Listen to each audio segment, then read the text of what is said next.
Ask enough Charlotte locals where they'd move if they had to leave their current neighborhood tomorrow, and Matthews comes up a lot. What's interesting is that Matthews isn't usually the suburb getting all the attention. When people relocate to the Charlotte area, they often start by researching Waxhaw, Weddington, Ballantyne, Fort Mill, or whatever community happened to show up on a Facebook group, a YouTube video, or a Google search. Then Matthews enters the conversation. And once it does, it tends to stay there. So why does that happen? Why do so many people who already know Charlotte keep recommending Matthews? Let's talk about it. By the way, if we haven't met, I'm Victoria. I help people moving to the Charlotte area figure out where they'll actually enjoy living after the move is over. Because finding a house is one thing, finding the right fit is something completely different. Now, if you ask 10 different people why they like Matthews, you'll probably get 10 different answers. That alone tells you something. Most suburbs become known for one thing. Matthews has built a reputation around being well-rounded, and that's harder to find than people realize. Let's start with location. Not because it's exciting, because it's practical. A lot of Charlotte suburbs force you into a very specific lifestyle. Live far enough south and you're making a commitment to that drive. Go too far east and your routine starts to look very different. Choose an area based entirely on the house size and suddenly you're spending more time in the car than you expected. Matthews sits in a position that works for a surprising number of people. South Park isn't difficult to reach. Uptown remains accessible. Union County sits right next door. Daily life doesn't feel like you're constantly planning around distance. That's one reason that locals trust it. The location works in the real world, not just on a map. Something else happens when buyers spend time here. The area feels established. That word gets thrown around a lot, but Matthews genuinely earns it. Mature trees line many streets. Neighborhoods have had time to develop character. Driving through town doesn't feel like you're passing the same subdivision over and over again. A home built 20 years ago may sit next to one that's been completely renovated. Architectural styles vary. The surroundings feel lived in. That creates a sense of permanence many buyers appreciate, especially if they're comparing Matthews against areas experiencing rapid development. Then there's downtown Matthews. And no, I'm not talking about a couple of restaurants and a welcome sign.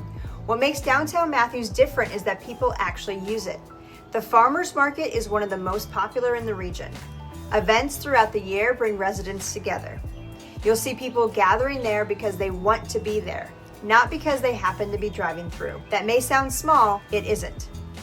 A town center that functions as part of the everyday life creates a completely different feeling than one that exists primarily for marketing brochures. Here's another reason Matthews gets recommended so often. The area ages well. That might be one of the least exciting things you can say about a suburb. It's also one of the most valuable.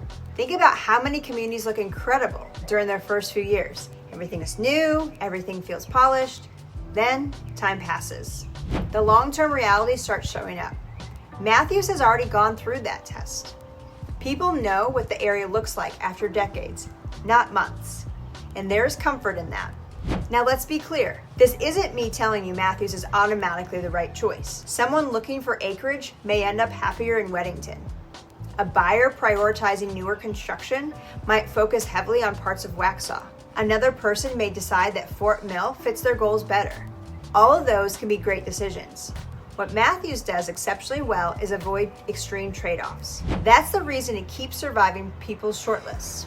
Nothing feels dramatically out of balance. You don't have to sacrifice convenience to get that community. Character exists without feeling disconnected. Growth has happened without completely erasing identity. Those combinations are difficult to create. One pattern I've noticed over the years is that many buyers arrive at Matthews by accident. The original search started somewhere else. Then, a local mentions Matthews. A friend brings it up. An agent suggests taking a look. One visit turns into a second visit. And suddenly, it's competing with places that were originally getting all the attention. There's a reason why that story repeats. So if you've been researching Charlotte suburbs and you're wondering why Matthews keeps appearing on recommendation lists, now you know. It isn't the newest area, and it isn't the flashiest. You probably won't find people arguing that it's the most exciting suburb around Charlotte. What you will find is a community that solves a lot of everyday problems while creating very few new ones. And that's exactly why so many locals continue recommending it. If Matthews is on your radar, I'd love to know what's attracting you to the area. Drop a comment and let me know. And if you're comparing Matthews against Waxhaw, Weddington, Marvin, Fort Mill, Valentine, or anywhere else around Charlotte, make sure you're subscribed because I create these videos to help you figure out where you'll actually be happy living. If you're planning a move, reach out. I'd love to help you narrow down which areas fit your lifestyle, your goals, and the way you want everyday life to feel once you're here.